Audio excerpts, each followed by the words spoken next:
রাত্রিবেলা ঘর ঝাড়ু দিলে কি হয়? কেন হযরত আলী রাদিয়াল্লাহু তাআলা আনহু রাত্রিবেলা ঘর ঝাড়ু দিতে নিষেধ করেছেন? প্রিয় বন্ধুরা, খুবই গুরুত্বপূর্ণ ভিডিও নিয়ে আজকের আলোচনা, তাই ভিডিওটি শেষ পর্যন্ত দেখতে থাকুন।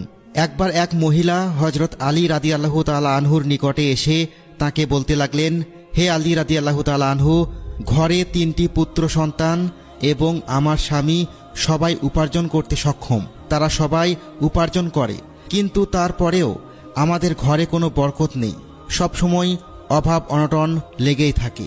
আমরা অনেক পেরেশানির মধ্যে রয়েছি, আর সব ধরনের শুভ কাজ হতে আমরা পিছনে পড়ে যাই। মহিলার এই অভিযোগ শোনার পর হযরত আলী রাদিয়াল্লাহু তাআলা আনহু তাকে বললেন, শুনে রাখো, যেই ঘরের প্রতি বদদোয়া করা হয় অথবা যেই ঘরের উপর কোনো মানুষ অথবা প্রাণীর বদদোয়া থাকে, সেই ঘরে বরকত থাকে না। আল্লাহ তাআলা সেই ঘরে বরকত দেন না। তখন মহিলা বলল, হে আলী রাদিয়াল্লাহু তাআলা আনহু, আমার ঘরে আবার কে বদদোয়া করবে? তখন হযরত আলী রাদিয়াল্লাহু তাআলা আনহু বললেন, আচ্ছা বলো তো, তুমি তোমার ঘর কখন ঝাড়ু দিয়ে থাকো? তখন মহিলা বললেন, হে আলী রাদিয়াল্লাহু তাআলা আনহু, আমার ঘর পরিষ্কার করার কোনো সুনির্দিষ্ট সময় নেই। কখনো সকালে বা কখনো বিকেলে, আবার বেশিরভাগ সময় রাত্রিবেলা ঘর ঝাড়ু দিয়ে থাকি। এ কথা শোনার পর হযরত আলী রাদিয়াল্লাহু তাআলা আনহু তখন বললেন, তুমি সবসময় তোমার ঘর সকালবেলায় ঝাড়ু দিবে, রাত্রিবেলায় কখনো ঘর ঝাড়ু দিবে না। কেননা সূর্য ডোবার পর যত কীট পতঙ্গ জমিনের উপর পড়ে থাকে, তারা ঘরের মেঝেতে আরাম করে বসে, ঘুমায় অথবা বিশ্রাম করে। তারা পুনরায় সকাল হবার অপেক্ষা করতে থাকে আর আল্লাহ তাআলার ইবাদত করতে থাকে। কিন্তু যখনই কোনো মানুষ সেই সময় ঘর ঝাড়ু দেয়, তখন সেসব কীটপতঙ্গ ঝাড়ুর আঘাতে সেখান থেকে দূরে সরে যায়। অনেক সময় তাদের বসার আসর ভেঙে যায়, তাদের বাসা ভেঙে যায়। তখন অন্ধকারে তারা কিছু দেখতেও পায় না যে অন্য কোথাও চলে যাবে, আর তারা তখন ঘরের ভেতরেই অসহায়ভাবে এদিক ওদিক ঘোরাঘুরি করতে থাকে, পেরেশান হয়ে যায়, আর সে কারণেই তারা বদদোয়া করতে থাকে। তাই তোমার উচিত দিনের বেলায় ঘর ঝাড়ু দিয়ে পরিষ্কার পরিচ্ছন্ন করে রাখা।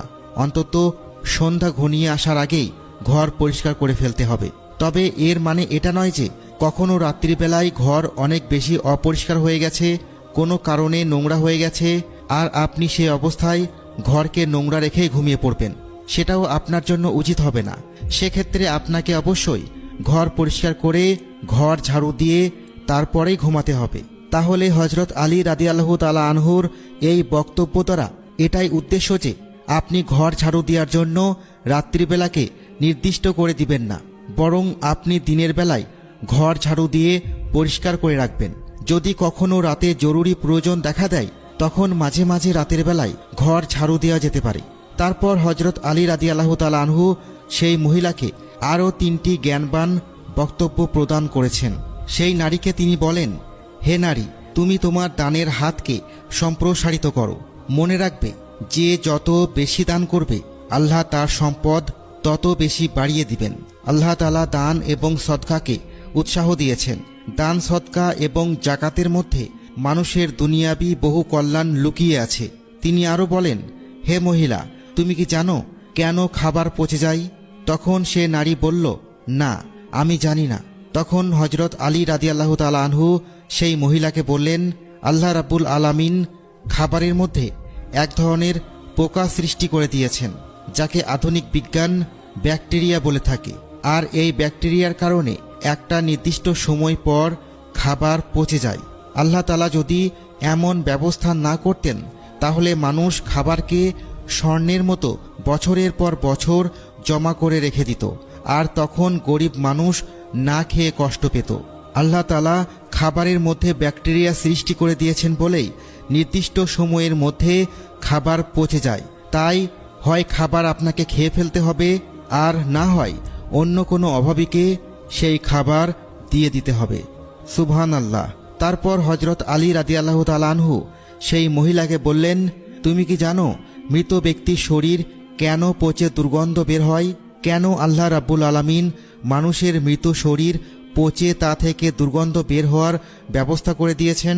কারণ আল্লাহ তাআলা যদি এমনটা না করতেন, তাহলে মানুষ কেউ কাউকে কবর দিতে চাইতো না।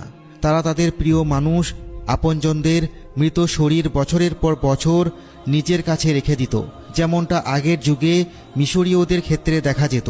তারা মৃতদেহকে মমি বানিয়ে বছরের পর বছর সংরক্ষণ করত।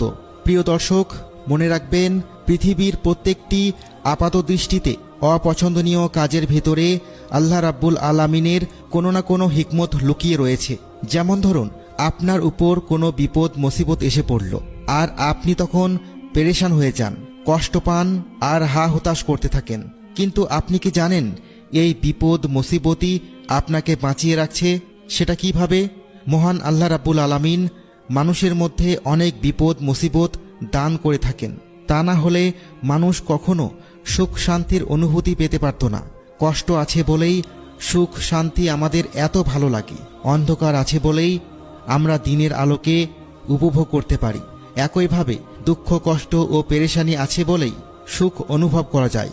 দুঃখ কষ্ট মানুষের জীবনে না থাকলে মানুষের জীবনটা অত্যন্ত বিরক্তিকর হয়ে পড়ত। তাই মনে রাখবেন, কষ্টের মধ্যেই স্বস্তি লুকিয়ে আছে।